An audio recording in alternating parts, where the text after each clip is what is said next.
o som aqui.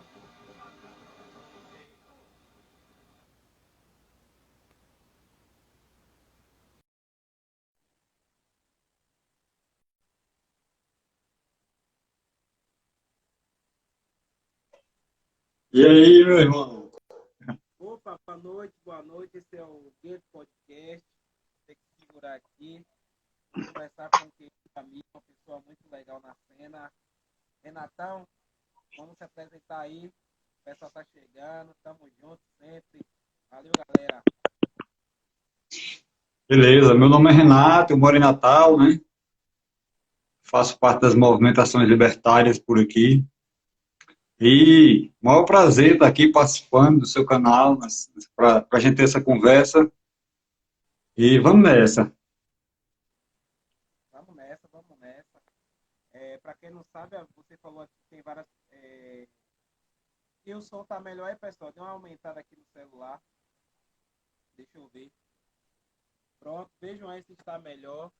É, Para quem não sabe, Renato faz parte da Descarga Violenta, que inclusive, para minha surpresa, tá lançando aí disco novo. Rapaz, coisas boas, pelo menos, que essa pandemia vem nos trazendo, né?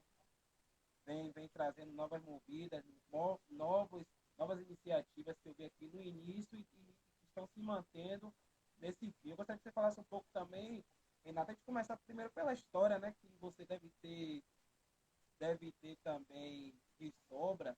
E gostaria que você começasse um pouco como começou você nessa movida punk, como você conheceu a moçada aí no Natal. Paz, é, eu não entendi direito que realmente é como o pessoal está dizendo, tá? O som está com um pouco de ruído o seu aqui.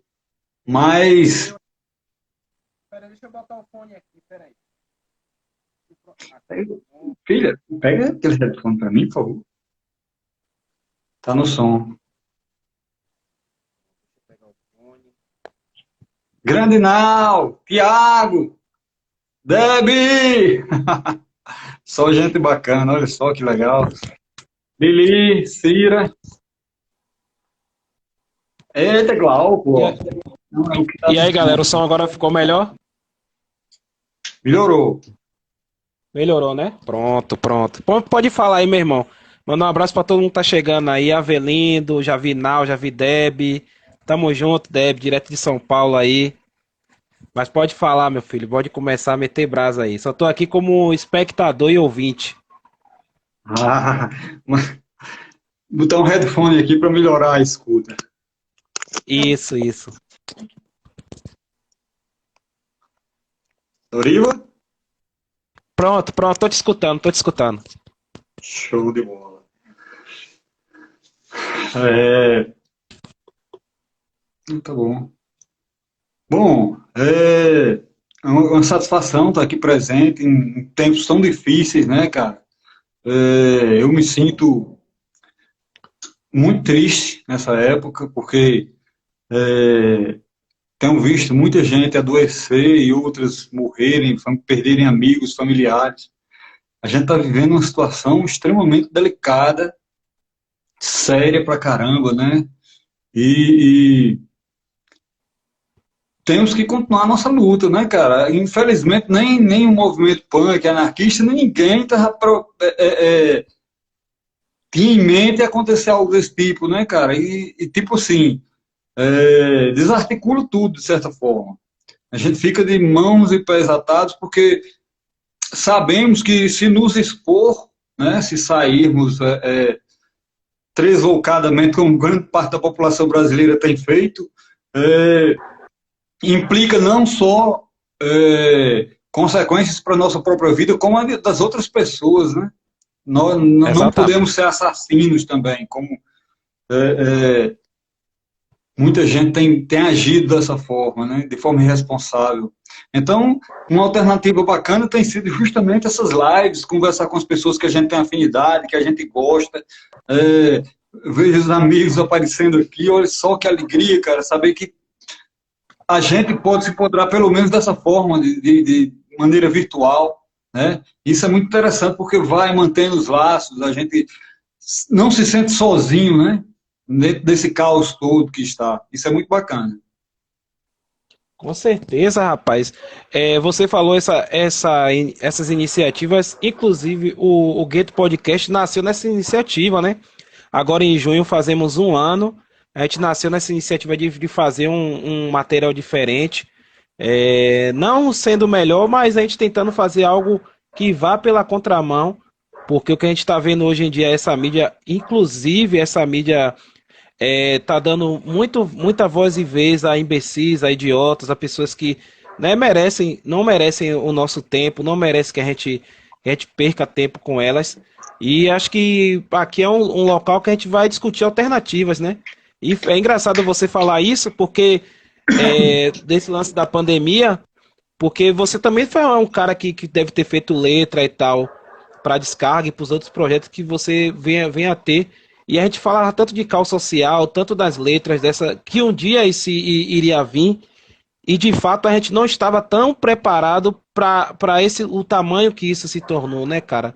Que isso você tá vendo aí praticamente depois do fim do auxílio emergencial, praticamente a fome voltando, as pessoas voltando a passar fome, depois que a gente passa por um momento mais ou menos no, né, mais ou menos uma década, e aí a gente volta tudo de novo e em uma escala bem pior, entendeu?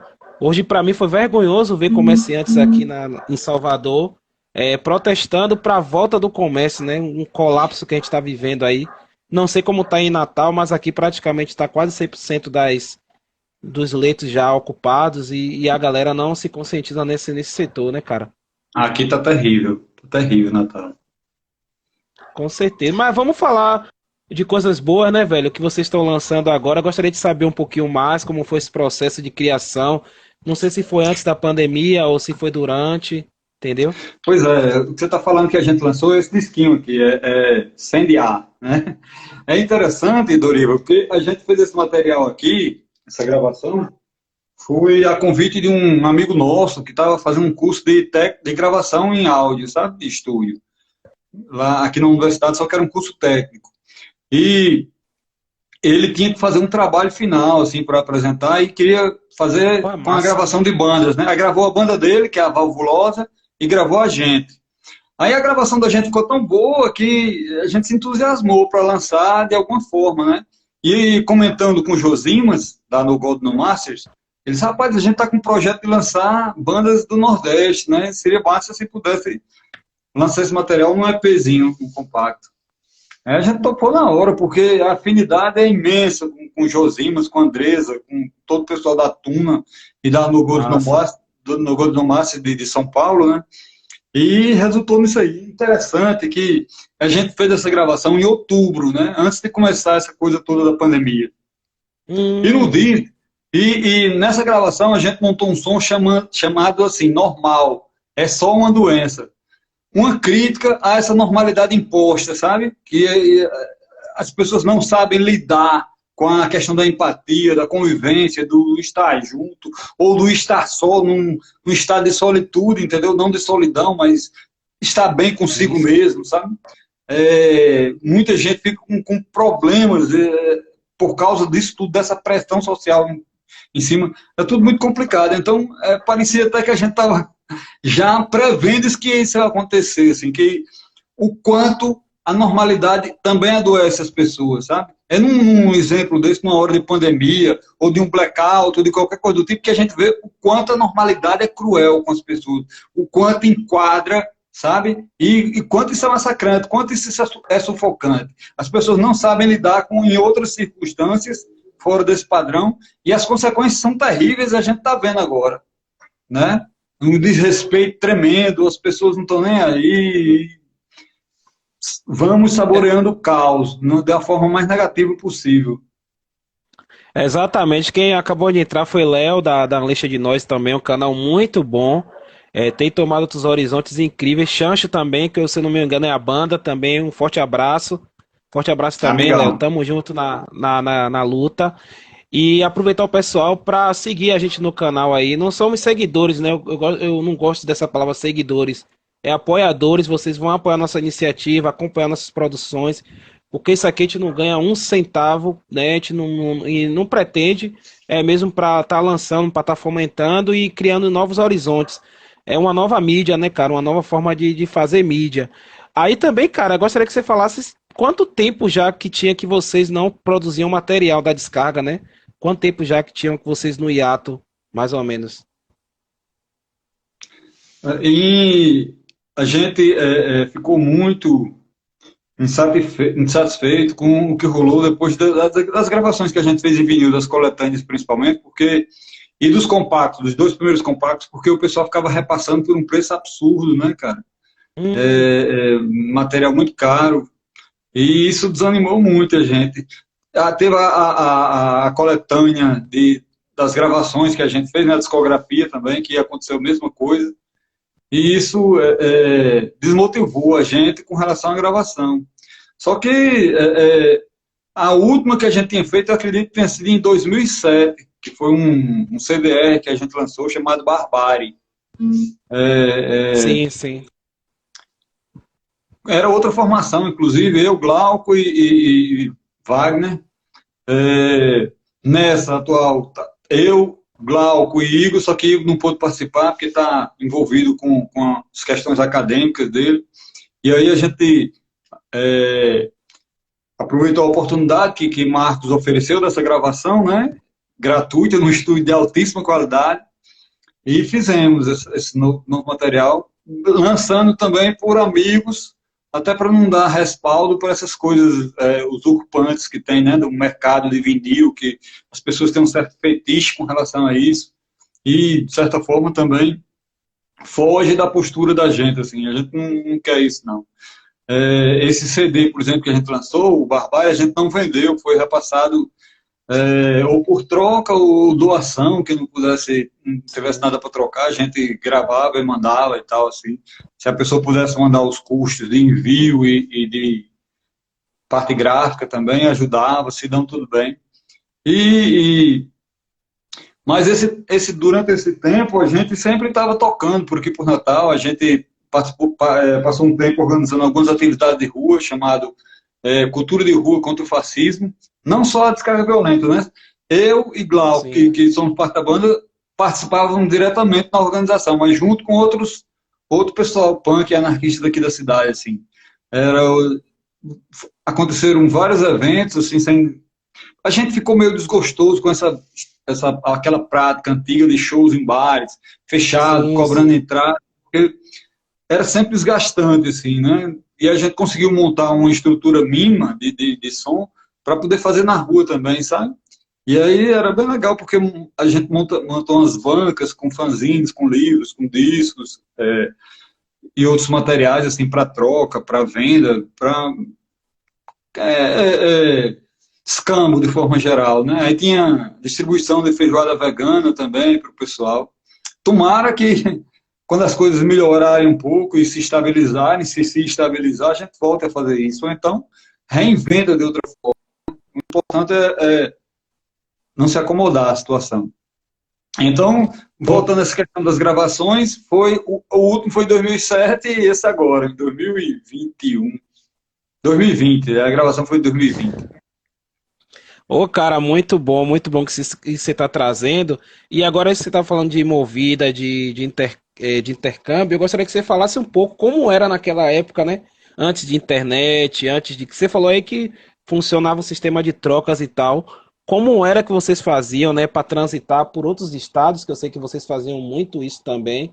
E também recebiam amigos de outros estados aí em Natal também. Gostaria de saber como é que isso funcionava, né? Como é que e hoje é engraçado que hoje a gente tem todos os recursos e não consegue, naquela época, vocês com recursos mínimos e as coisas parece que davam mais certo, né? Gostaria de falar, você falasse também um pouco sobre isso, né? Verdade. É, a gente começou a se envolver nas movimentações punks, anarquistas, no final da década de 80, acho que 87, 88, por aí. E era um tanto diferente de hoje, Orivo, assim, porque é, eram poucas as pessoas que tinham afinidade com esse tipo de movimento, de cena, e a gente tinha mais uma, digamos assim, a gente que eu falo, a maioria do pessoal que se envolvia, mais sede de conseguir informações, de contatos, de formar novos laços, novas amizades. E aí corri atrás. Na cidade existiam os points, né? As gigs, né? Sons com as bandas, e os points, que eram os locais onde as pessoas se encontravam. Assim. Era bem interessante, porque nesses points era onde circulavam os materiais que a gente recebia. Esses materiais chegavam para a gente através de cartas, sabe?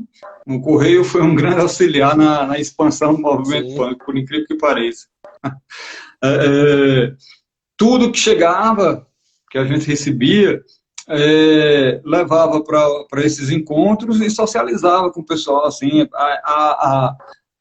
as informações e materiais circulavam de forma muito mais de primeira mão, né? Não era de forma isolada, como tem hoje em dia, assim, você faz uma pesquisa e busca, ou entra em contato com alguém e consegue, mas o contato era mais próximo, mas de forma mais pessoal. E isso propiciava também a circulação de cidade em cidade. A gente se comunicava através de cartas ou telefone e éramos convidados para tocar ou para ir conhecer as cenas locais e viajávamos, na maioria das vezes, de carona, né, na BR, né? Era tranquilo também na época para pegar carona, era mais fácil do que hoje. E nos hospedávamos na casa das pessoas, também hospedávamos pessoas nas nossas casas. E as coisas fluíam, assim, não havia um planejamento tão rigoroso, assim, a coisa tem que ser assim, sabe? Era algo mais espontâneo, mais espontâneo e mais tranquilo, assim. Depois começaram a acontecer algumas coisas, por exemplo, hospedar algumas pessoas na minha casa, algum indivíduo que roubava, sabe? Tirava uma coisa ou outra, assim, da casa. Assédio também rolou, e tudo isso vai calejando, né? E vai distanciando essa prática hospitaleira de bom grado. A gente vai ficando mais receioso, né? E mais seletivo também quem a gente recebe e para onde a gente vai também. Infelizmente, diante dessas evoluções tecnológicas, também a gente foi percebendo o seu outro lado, sabe? De um lado mais cruel do ser humano, que existe também em qualquer lugar, né? Inclusive, Lua Esquimó está perguntando aqui de que forma a internet impactou esse fluxo. Luara, abraço. Porque são relações mais efêmeras, né? Mais distanciadas. E não é aquela coisa mais personificada, por exemplo, que tinha as cartas, né? Eu mandava para Doriva morar em Salvador, que eu já sabia endereço, eu sabia tudo, né? E era de mim para ele, falando sobre uma banda, falando sobre uma distribuidora, falando sobre uma cena, só que de forma mais próxima. Na internet é de forma mais aleatória e mais distanciada. Então, lógico que tem outro aspecto também, né? Existe muito mais circulação de informações com as facilidades da internet, né? Só que existe uma diferença grande entre informação e conhecimento, né, cara? Porque informação geralmente é um dado que você pega, mas geralmente não há aquela absorção, você não tem domínio da coisa, entendeu? É mais fácil a coisa ele dominar do que você dominar o que está sendo colocado ali para você. Tanto é essa expansão de fake news, né, que é terrível. Isso. A gente vê, é exatamente reflexo disso.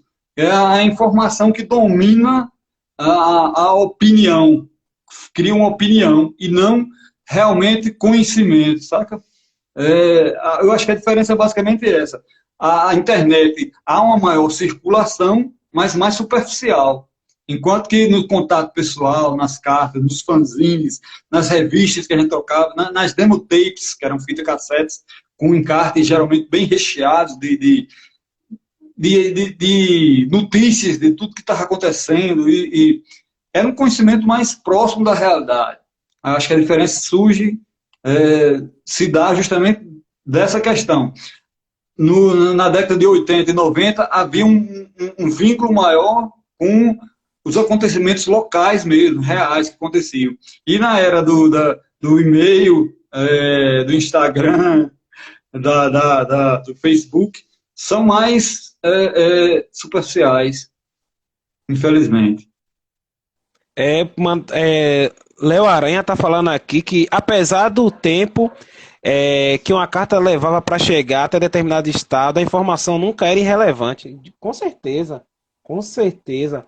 Também a Onaída entrou aqui, um abraço, Onaída, tamo junto.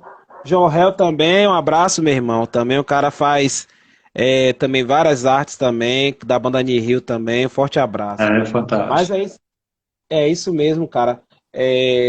E você já falou aí da informação, e eu tava vendo para até conversar com você, pra gente, né, ter conteúdo para trocar uma ideia.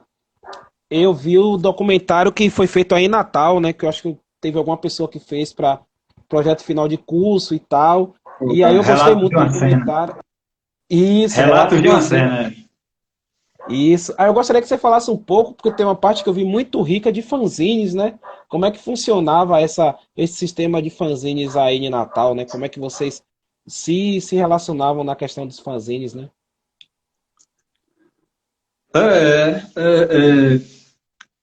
Quando geralmente a forma de expressão do punk se dá justamente de forma autônoma, né? Privilegiando as expressões pessoais, individuais. E o fanzine, como as bandas, também são ótimos canais para isso, né? Inclusive, há uma retomada de algumas produções, assim, e isso é bem interessante. Luara está colocando que o documentário, o Relatos de uma Cena, foi organizado por César Silva. Sim, foi César e Danilo, a conclusão do curso deles de comunicação, e tinha que apresentar um trabalho. Engraçado, interessante, inclusive, é que eles demonstraram também que esse formato, o meiozinho, pode vir também para o audiovisual, né? Porque o filme, o documentário, tem uma pegada meio de fanzine também, assim, né? Tem umas colagens, Isso. assim, eu achei super interessante É, por isso também. Traz essa incorporação para a contemporaneidade e essa mistura de linguagens, né? Eu acho fantástico. É um caminho também, eu acho que até para a utilização das redes sociais com um pouco mais de conteúdo, né? Você produzir algumas peças audiovisuais dentro dessa linguagem que bem característica do punk, né? De criativa, usando umas coisas meio que dadaístas, né? isso. Eu acho que tem uma potencialidade grande indo por aí. É, eu estudei muito essa coisa de cinema e de filmes e vejo que é uma boa porta para a cena, assim, caminhar por aí também. Os fanzines são maravilhosos, são ótimos, é uma expressão contracultural extremamente crua, verdadeira. Você trabalha sem essa concepção de público, entendeu? De agradar qualquer pessoa, não existe isso, mas sim de expressão individual e, de certa forma, coletiva também, porque traz coisas de uma cena que você faz parte. Trazendo essa linguagem para o documentário, viu, Luara? Ela trabalha com cinema também. É fantástico, porque quebra com essa lógica que o cinema tem de hierarquias, o diretor, assistente de direção, Sim. roteirista, blá, blá, blá, blá. Coisas que para a gente que está dentro de uma vivência autônoma e anarquista não tem sentido. Assim. É possível fazer de forma coletiva, todo mundo construindo junto, trazer isso para a prática audiovisual e outras práticas também, é extremamente produtivo. Eu acho que rende bons frutos também, tal qual os fanzines nas décadas passadas. Joel tá perguntando aqui se você lembra qual foi a última vez que o Descarga tocou em Campina Grande. Se você lembra. Rapaz, lembro, foi em torno de 2010 para 2012, num evento lá organizado em prol de uma de uma entidade vegana, inclusive. Foi Luan, é, e outras pessoas que organizaram. Foi naquele Radiola, acho que era Radiola, um bar que tinha lá, assim, foi bem legal. Assim, uma, um estilo bem próprio, local. E antes do evento, aconteceram debates sobre essa questão do direito dos animais e vivência vegana. No dia da GIG também não foi só bandas, mas teve várias expressões poéticas lá também. Foi bem bacana. Campinas sempre é surpreendente, assim. Apesar de que grande parte desse pessoal que organizou esse evento não cola mais por lá. 2012, ó, foi em 2012. Pois é. Eu gosto muito do clima, principalmente, de Campinas. Não tem tanto calor como aqui, como Natal.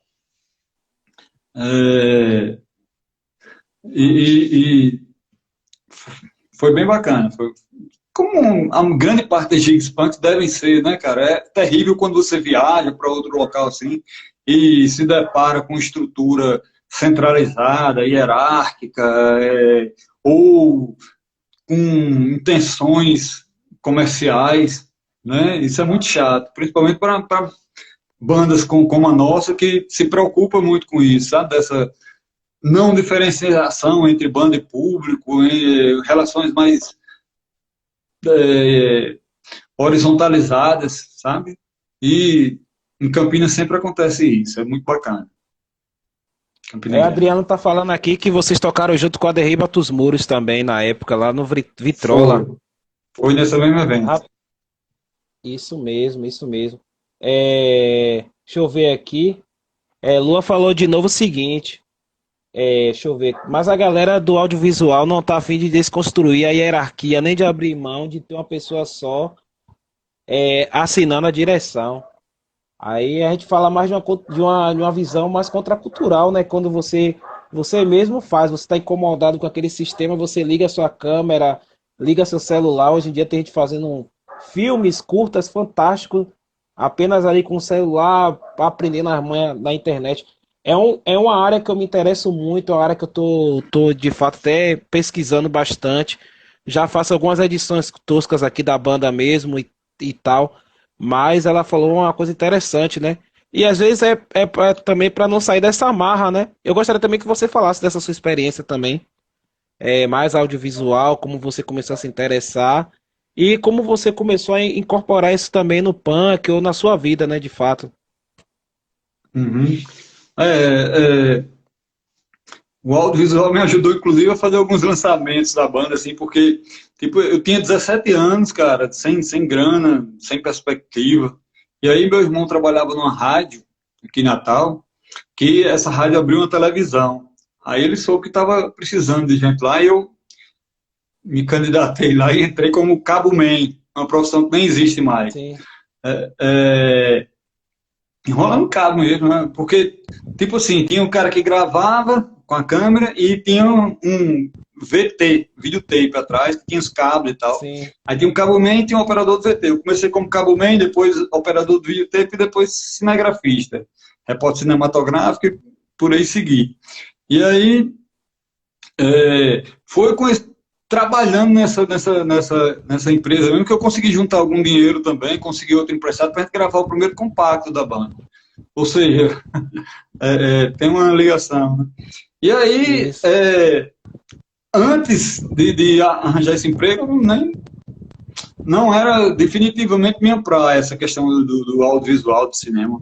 Mas aí, trabalhando nisso e assistindo muita coisa, até para melhorar enquanto profissional também, eu me apaixonei perdidamente, que é sem volta, né? Aí, Sim. fiquei um bom tempo ainda trabalhando em TVs, empresas de televisão, que é um tipo de trabalho semi-escravo, cara. Assim, você não tem hora, você trabalha fim de semana, feriado, dificilmente recebe hora extra, faz muita hora extra e eles criam um banco de horas para você repor essas horas trabalhadas no dia que eles quiserem, né? Que não tenha nada fazer uma coisa assim bem injusta. E aí eu estava muito cansado e tal, mudei para João Pessoa, tentando ver se o trabalho com lá seria mais interessante, e de certa forma foi também, que eu aprendi mais, porque eu fui fazer outras funções nessas empresas, mas aí voltei para Natal e soube de um concurso para a universidade nessa área, sabe, de audiovisual, como técnico audiovisual, a Universidade Federal daqui. Eu digo, eu vou fazer por experiência, porque eu estava muito tempo sem estudar, apesar de que foi uma época assim que a gente, autonomamente, dentro da cena punk, tinha muito estudo, cara, era impressionante. Impressionante como qualquer livro que chegasse, a gente lia, ia discutir com todo mundo. Grande parte das pessoas não tem a dimensão de importância que esse tipo de coisa propicia, cara, porque exercita o músculo do cérebro, assim, a pensar por si próprio, a ver outras alternativas, sabe? A sair das ideias programadas que são jogadas o tempo todo para a gente, né? E aí eu consegui passar nesse concurso, eu fiquei até surpreso, que eu fui olhar o resultado lá, só tinha meu nome, eu digo, não estou conseguindo ver aqui, porque só está aparecendo o meu nome, eu queria ver os outros relacionados, tá? Não, é porque só tinha uma vaga e você entrou. E aí pronto, entrando... Foi na cagada, assim, foi uma sorte danada, porque eu realmente não estava preparado. Eu fiz até, assim, criticando a prova nas respostas, eu criticava as perguntas, dizia que não era daquela forma e tal, e tal, e tal. E as pessoas gostaram, quem corrigiu a prova, e eu consegui entrar. Mas aí, dentro lá da universidade, eu resolvi voltar a estudar. E unir duas coisas que eu gostava muito, que era essa questão do social, da preocupação com como a sociedade se organiza, né? Como as pessoas se relacionam. Então, eu queria fazer alguma coisa na área de ciências sociais, só que ligado a audiovisual também, a cinema. E foi assim, todo o meu percurso acadêmico foi dentro nessa pegada, unindo a questão das ciências sociais, da sociologia, da antropologia, com o cinema e o audiovisual dentro de uma concepção libertária. Foi super interessante porque contribuiu muito para mim não se contagiar pela coisa que a academia tem de bitolação, sabe? De você virar aqueles pseudo-intelectuais que não descem do pedestal, fica, sabe, só com teorias e mais teorias, ou se submetendo aos ditames da academia também, que é muito cruel, é uma forma ditatorial de repasse de conhecimento, não é uma formação de conhecimento próprio, mas é uma coisa de reprodução, sabe? É um conhecimento pronto para você absorver, não é uma coisa que se busca, são raras, pouquíssimas exceções que conseguem construir um conhecimento pessoal, e não absorver só o que é reproduzido pela academia. Eu tentei muito, e de certa forma, Shirley, beijo, me manter assim, sabe? Pensando por mim mesmo, dei trabalho à minha orientadora, porque tinha muito que ter as referências, né, na construção desses trabalhos, e eu criticava as referências também, eu brigava com elas, era assim uma coisa complicada de lidar, assim, porque quando você tenta olhar não só para a questão teórica, mas tentar vincular isso com a prática também, você percebe o abismo que existe entre a construção teórica com a prática cotidiana. E isso me doía muito, me mexia comigo. E nos escritos que eu fiz, era sempre tentando ligar com a prática. Vou ilustrar um pouco isso. Por exemplo, a minha dissertação do mestrado, eu fiz sobre uma experiência muito importante para a minha vida, assim, que foi um trabalho que eu fiz de capacitação para a produção audiovisual por pessoas que não enxergam, no Instituto dos Cegos aqui de Natal. E aí, rapaz, era impressionante como quem trabalha com imagem é bitolado à questão do olhar, sabe? Não usam os outros sentidos na construção do trabalho, assim. O toque, a escuta, essas coisas todas assim. E eu acabei aprendendo mais lá do que ensinando. Inclusive, assim, os escritos que eu fazia, eu levava lá, discutia com eles se era aquilo mesmo, assim, de uma forma dialogada, sabe, na construção do trabalho. Para mim foi mais importante do que a graduação e o doutorado, assim, o mestrado foi muito bacana. Isso mesmo. Consciência Crítica tá falando aqui, 33 anos de descarga. Será que dá um doc aí? Abraço a todos, Uhum. abraço, meu irmão. Gostaria de Pois é. saber, tá na hora também, viu? Casa de Ferreira e Espeto de Pau, né? A gente nunca fez nada assim de sobrar. Eu trabalho com isso desde os 17 anos e a gente nunca se preocupou, assim. Rapaz, é impressionante, Dorival. Eu tinha uma câmera VHS, uma M3000 da Panasonic, assim, aquelas de ombro. É engraçado. Aí toda giga, todo evento, manifestação, palestra, tudo eu gravava. Só que nunca fui cuidadoso com arquivos, sabe? E como a fita era difícil de reprodução, essa coisa toda, eu emprestava, as pessoas não devolviam e esse material Porra. acabou se perdendo, assim. Vez ou outra aparece alguém, eu converti um VHS lá para um DVD. Nossa, olha só, as coisas bem antigas, assim, que surpreendem quando a gente recebe, assim. Mas caberia fazer algo assim, dentro desse estilo. Se Luara topar e juntar mais uma galera, a gente faz. Um Léo documentário tá sobre falando aqui. Léo Aranha tá falando, os primeiros estudos de filosofia e psicologia se deu para mim através do PAC, com certeza, muito estudo.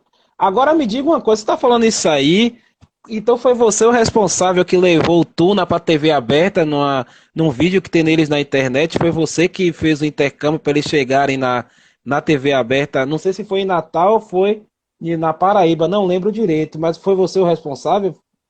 Não, eu não. Aqui a gente, quando eu trabalhava na TV aqui, a gente levou uns anarquistas clássicos que passaram por aqui. É engraçado, Dori, os caras vinham de férias, bancando tudo, né? Hotel, passagem, e aqui a gente organizava eventos com eles, né? E aí a gente tinha bom contato nos jornais, nas televisões, e aí rolava entrevistas, foi muito interessante. Ideal Pérez veio, Jaime Cuberos, e Hum, outros integrantes do CCS lá de São Paulo, do CELIP do Rio de Janeiro, e o confronto com as ideias novas e com os âncoras de TVs era hilário, assim, era muito divertido, porque os, imagino. os velhinhos estavam para lascar em cima assim, dessas questões mesmo, assim, muito, muito, muito bacana. Imagina, Tá? imagina. Porque tem esse vídeo na internet dos caras tocando na TV aberta, já dá uma buga totalmente a mente, né, velho? Os caras com a banda daquela pleno meio-dia, tocando e tal. E o Eu não apresentador lembro, até. eu não lembro se foi aqui, cara, se foi em João Pessoa, eu não lembro, não. Eu, eu vou te mandar pra você ver. Mas eu Massa, acho que massa. foi em Natal, foi em Natal. Então Mas. a gente tava no meio. Ah, foi em Mossoró. Tá, Ah, foi em gravado no Mossoró, Cunhado. foi em Mossoró. Ah, É, Mossoró também tem uma é, galera legal, né, velho? Tem uma galera muito boa em tem. Mossoró, entendeu? Uhum. Mas ela já tá falando aqui, ó, que só tava esperando o convite, tá vendo? Que coisa boa, Bora! rapaz. Bora. Porque, rapaz, você sobreviver 33 anos no Nordeste, em uma situação que a gente tá hoje em dia, é muito bom, velho. E vocês agora gravaram um disco novo, com todas as diversidades e com a oportunidade que vocês aproveitaram, porque vou dizer a você, amizade, a gente às vezes joga muito fora as oportunidades, viu, velho? Joga muito fora porque É, às vezes tem amigos querendo ajudar, a gente não aproveita mesmo. Aqui em Salvador a gente teve alguns exemplos disso, só que teve uma oportunidade que te abraçou e tamo aí, só esperando o disco chegar, tá uma ladainha, mas já tá na fábrica, já daqui a pouco a gente tá pegando ele físico. Que Enfim, cara, massa. poxa, muito bom estar ouvindo esse tipo de experiência sua assim. Também eu quero que você volte também um pouco aquele documentário, né, cara? Que eu sei que você deve ter contribuído bastante e tem algumas figuras ali, assim, e fatos também muito bons, assim, como a questão dos instrumentos, os próprios instrumentos que os caras faziam e de ver algumas figuras também do punk daí, se ainda existem, se já se foram daquele documentário. Eu gostaria que você falasse um pouco. Rapaz, eu acho que Natal é a cidade que tem mais ancião punk aqui do Brasil. Tem uma velharia grande. Viu? Interessante isso, assim. Grande parte do pessoal se manteve assim, na cena, próximo. Tem até alguns aqui que eu acho que Pô, eu que vi massa. Hilton por aí, vi algumas figuras passando por aqui, não sei se ainda estão por aí. Tem a Débora de Fortaleza, que estava por aqui. Gente que viveu o punk naqueles primórdios aqui em Natal. Então, esse pessoal que fabricava os instrumentos era a banda Estupradores de Ouvido, eu acho. Que depois, antes do Estupradores de Ouvido, era ônibus velho lotado, OVL. Inclusive, eles participaram do Compacto Dada. É uma experiência super hilária, assim, porque a gente estava no estúdio aqui no Natal. Aí convidou eles para participar lá na música Anjos da Cidade, que é em homenagem Sim. justamente a um dos integrantes dessa banda, que era Macales, um punk super popular aqui na cidade, infelizmente morreu de forma precoce. Aí eles chegaram lá com os instrumentos deles. Quais eram os instrumentos? Era um gatinho de estimação dos caras, era uma privada, com os tubos da privada, aquele, sabe, o cara do Sim, sim. estúdio, que é isso? Não, vamos gravar isso aqui, tá certo. E ficou massa, assim. Infelizmente não dá para perceber direito, porque são sons extremamente fora do padrão, né, assim, da coisa. Mas era dessa forma mesmo, assim, não tem instrumento para a gente tocar, não tem guitarra boa, não tem, vamos fazer. O cara fez um baixo com uns ferros e uns cabos de aço, assim, Sim. saca? E o som ficava legal, Dorival, impressionante. Muito, dava até para tirar umas notinhas, assim, só era Que viagem. desgastante, arrebentava os dedos, Não, imagino, uma loucura. imagino. Pois é. Mas acontecia, as baterias de lata mesmo, de tambores, saca? De forma artesanal. Isso até hoje, Glauco, nosso baterista é mestre, ele construiu uma bateria recente, bacana pra caramba, só de peças não convencionais, sabe? Assim, a gravação ele também levou uns instrumentos que ele mesmo produziu, ele fabricou, assim, muito bacana, uns instrumentos de sopro e outro de chocalhos, assim, tudo Sim. artesanal, bem bacana mesmo. Mas essa época do documentário, antes do documentário, né, na verdade o documentário de César e de Danilo faz um resgate do que tinha passado no início da cena aqui, né? Tem Sopa de Osso, que é um punk niilista daqui, assim, com uma vivência muito interessante também, assim, bem fora do padrão do punk. Ele é estudioso de Tupi-Guarani, faz composições de músicas clássicas, bem caóticas, assim, uma pegada nietzscheana, né? Assim, Que coisa, figura, viu? Que figura, é, bicho, que figura. é. Aí ele resgata algumas pessoas da banda Devastação, que foi a primeira banda punk daqui de Natal, né? Mostra como os caras estão hoje, assim, uma nova concepção de vida, mas ainda com aquele reflexo das vivências libertárias. Tem o pessoal da Demência Demente. É, foi um ótimo resgate aquele. Não resgate porque não é uma coisa que estava perdida, foi bem vivenciada, né? Quem viveu, viveu de forma muito intensa. Mas é uma forma de documentar mesmo, de deixar para que outras pessoas também pudessem ver como se passou aquela coisa. Tinha uma época que aqui em Natal tinha muito punk. Aí existia o calçadão da Rua João Pessoa, que é uma rua que foi fechada para comércio e trânsito de pessoas só, de carro. Só dava punk, era muito punk mesmo. É, é, é, e foi bem promissor, assim, apesar de muita porra-louquice também, muita chapação, muita violência. Teve alguns casos de violência também que sempre quando o ser humano tem essa tendência, né, cara? Quando aglomera, sempre traz também desgraça junto. Traz muita coisa Desgaste isso. boa e muita coisa ruim também. E a gente não se exclui, não. Todo mundo, né, tá nesse meio também. Tem esse estigma de sempre ser os dois polos, né? Trazer umas coisas produtivas bacanas e também outras negativas, baixas astrais e mas isso também é um julgamento de valor meu, né? Na época, muita gente curtia aquilo como fosse punk verdadeiro e tal. É o punk Então, eu acho que verdadeiro, isso. tudo cabe. Acho que tudo cabe. Lua tá falando aqui que Sopa tem livros incríveis. Imagino, cara, imagino. Que bom saber que tá nativa ainda. É muito bom Certo? saber. Agora, eu gostaria de saber, cara, como é que você enxerga esse cenário atual e para frente, pós-pandemia, e como é que a gente deve sobreviver ainda nessa pandemia, né, cara? Eu gostaria que você falasse um pouco sobre isso também. É uma questão delicada, porque a gente está passando por uma fase de ressignificação de muitas coisas, né, Doril? Assim, é, da forma como vê o outro, da forma como constrói as coisas, assim. É aquilo que eu estava falando anteriormente, né? A gente foi pego de surpresa também com essa pandemia, assim, essa coisa do isolamento.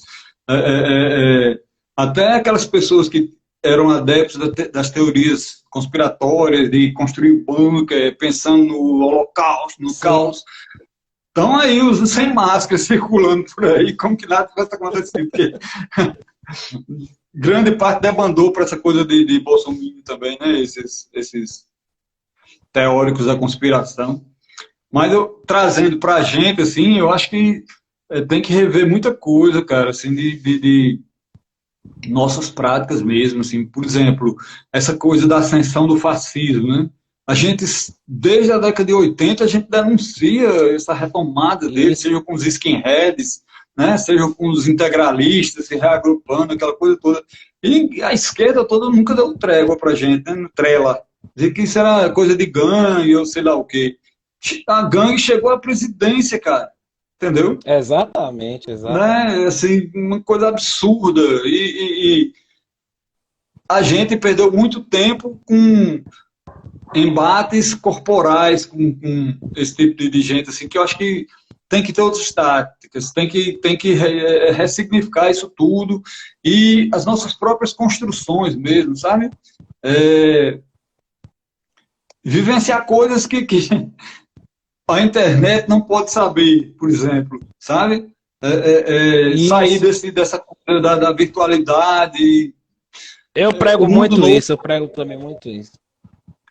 o mundo novo surge justamente de práticas concretas e não discursos ou questões virtuais.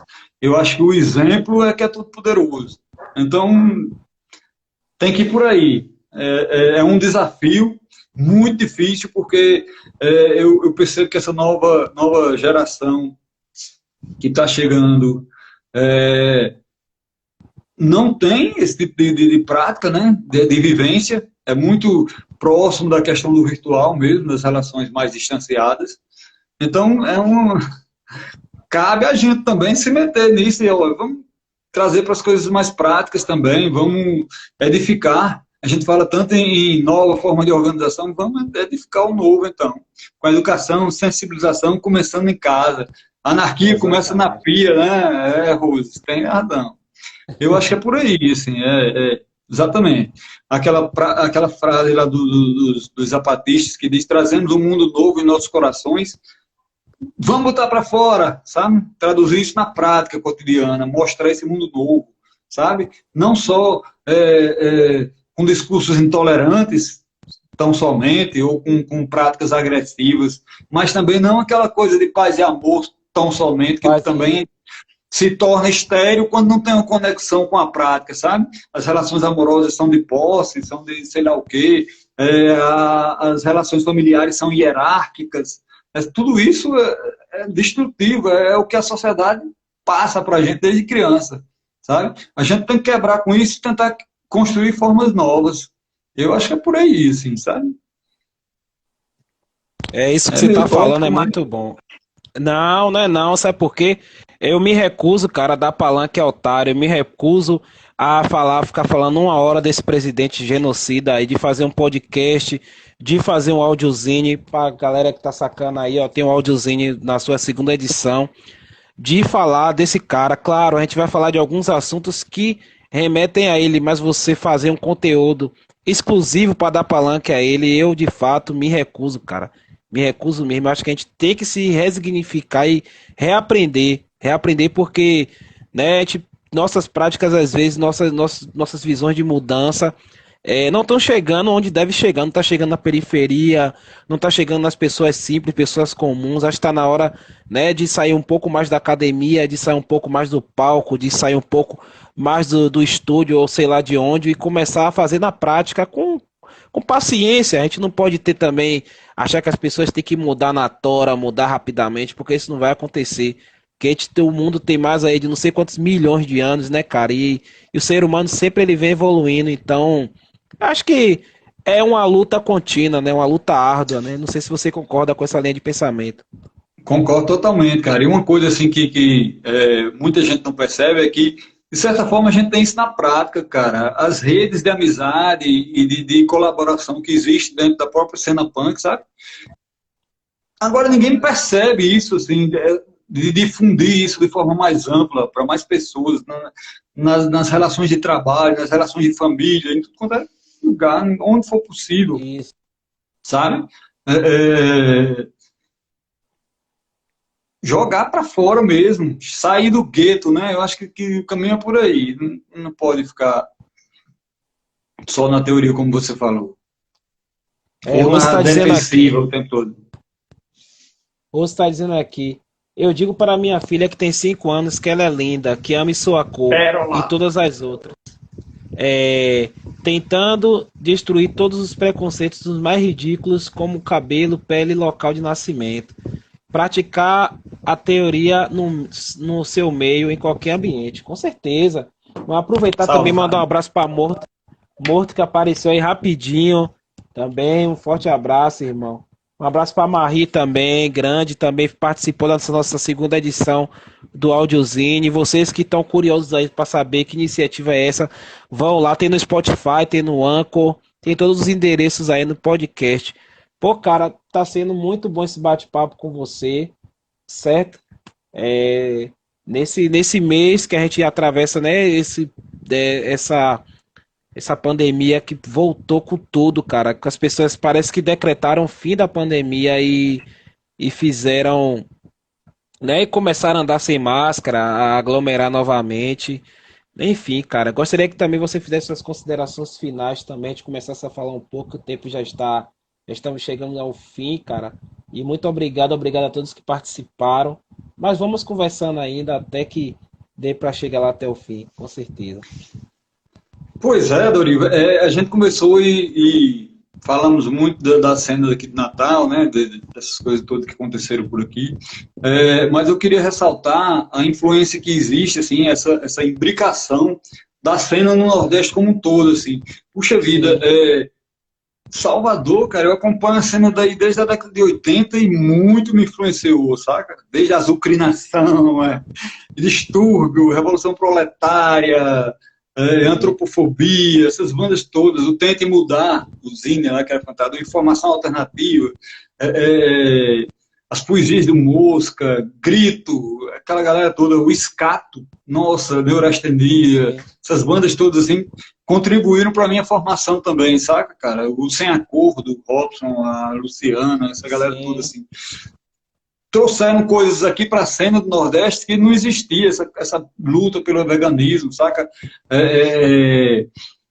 A questão do racismo também, né? O Mandingo lá, tanta gente assim que trouxe exemplos fortíssimos para a gente assim, nos debates. Assim, até hoje eu lembro de uma coisa aqui que o Mandingo falou, de capoeira mental. Assim, não basta só essa coisa do corpo, você tem que saber jogar e lidar com Sim, o sim. pensamento controverso, usar malandragem nisso também, saca? Ao mesmo tempo respeitoso, saca? Uma coisa assim fantástica, que traz essas outras influências para o punk e contribuiu significativamente. Então, eu espero voltar em breve aí em Salvador para a gente conversar pessoalmente, Venha mesmo, colocar venha mesmo. colocar as bandas para tocarem juntas, assim, numa grande festa que a gente está merecendo, né, cara? Tanta coisa Exatamente. ruim acontecendo, a gente precisa mostrar o lado bom que a gente tem também e expandir isso para todo mundo. E aproveitar, rever os amigos, Nau, que saudade, Tá aqui, tá aqui. Maldito e o Rancor expurgado, Caleb, nossa, Isso. muita gente boa por aí. Abraço em todo mundo, cara. Um prazer imenso participar aqui. E toda força para que continue firme aí esse seu projeto. É muito legal.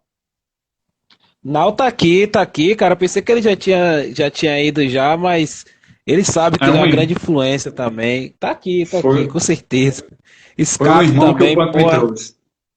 É, Não, exatamente, foi o irmão que exatamente. o punk me trouxe. Muitas vivências, muitas, só que hoje em dia, né, devido às correrias, ao tempo, tá um pouco mais afastado, a gente tá afastado, para Salvador virou uma ilha deserta, tá ligado? Uma roça braba, mas eu acho que esse dia vai chegar de a gente se juntar, de tomar uma cerveja legal, de conversar, enfim, seja o que for. Giovanni Bernardes também entrou aqui, porra, Nigra Corodistro, se eu falei errado, me perdoe. Mas é isso, cara. Eu acho que a gente tem que fazer isso mesmo, brindar a amizade, brindar a paz, o amor, pela gente mesmo, entendeu? Nós que Esse temos que não. fazer isso, porque influência ruim é bom e ruim, né, velho? Não, tá aí. O bem e o mal se transitam entre si, com certeza, cara. A gente tá além disso aí. É isso mesmo. Além, com certeza, entendeu? Então, uma pessoa também claro, oxe, quantas movidas, quantos sons, né, velho? Quantas histórias vamos ter pra contar, velho? Eu espero que ele ainda esteja gostando de Paulo Diniz, que ele tem aquele vinil lá guardadinho, que eu sei que ele tem, que eu também Paulinho é vou até massa. comprar o meu, entendeu? Mas, cara, é isso, velho. Eu queria que isso fosse um papo descontraído, que a gente conversasse. E o tempo voou aqui, cara. Com toda certeza, te agradecer de coração. Tiver alguma novidade sobre descarga, sobre seus projetos, pode chegar aqui, cara. Tá de portas abertas. Falar. Quem quiser também, quem estiver na live, quiser bater um bate-papo, ó, pode chegar no, no inbox, né? Na caixa de mensagens aqui, e mandar que a gente faz esse bate-papo. Acho que é o momento da gente conversar, cara. Porque quando chegar o momento de agir, a gente não vai, não vai ter mais tempo, né? Então, o momento que tá todo mundo em casa, que tá todo mundo conseguindo estudar, todo mundo. Ou não, né? Tem pessoas que já tinham essa rotina de estudos, de pai, hoje em dia tá surtado, não consegue fazer nada. Muitos amigos que estão na depressão estão aí, né? É, enclausulados em casa. Um forte abraço para todos vocês. Mas valeu, mano. Tamo junto aí. Quero que você fale mais um pouquinho aí e vamos embora. Vamos nessa. Paulo Diniz é massa mesmo, viu, não? Muita coisa aí da Bahia, cara, eu absorvo como é, influência positiva, né? Tem uma galera dos interiores aí, Carlos Pita, nossa, fez uns materiais massas de música, assim, totalmente diferente do que rola da MPB, assim, a Rose, não sei se vocês conhecem, assim, mas vão além de Paulo Diniz, assim, né? Nessa pegada de crítica social e de trazer as nordestinades, né? O ritmo nordestino incorporado por outras influências de poesia, de música indígena, assim, muito legal, muito bacana. Bahia é um cenário fantástico, muito legal mesmo. O Aí Infoguerra aí, também. né? O rap punk aí do Infoguerra, olha. E aí, Ah, Daniel? sim, esqueci de mandar as pra ele também. Daniel tava aqui também, mas tamo aí, meu irmão. Forte abraço, valeu por esse bate-papo, é nóis. Porque se nessa Tamo porra eu não junto gravo aí. aqui e me perco, valeu. Grande Tchau, tchau a abraço, todos cara. que ficaram. Encerra essa ligação aqui. Tamo junto, valeu. Valeu.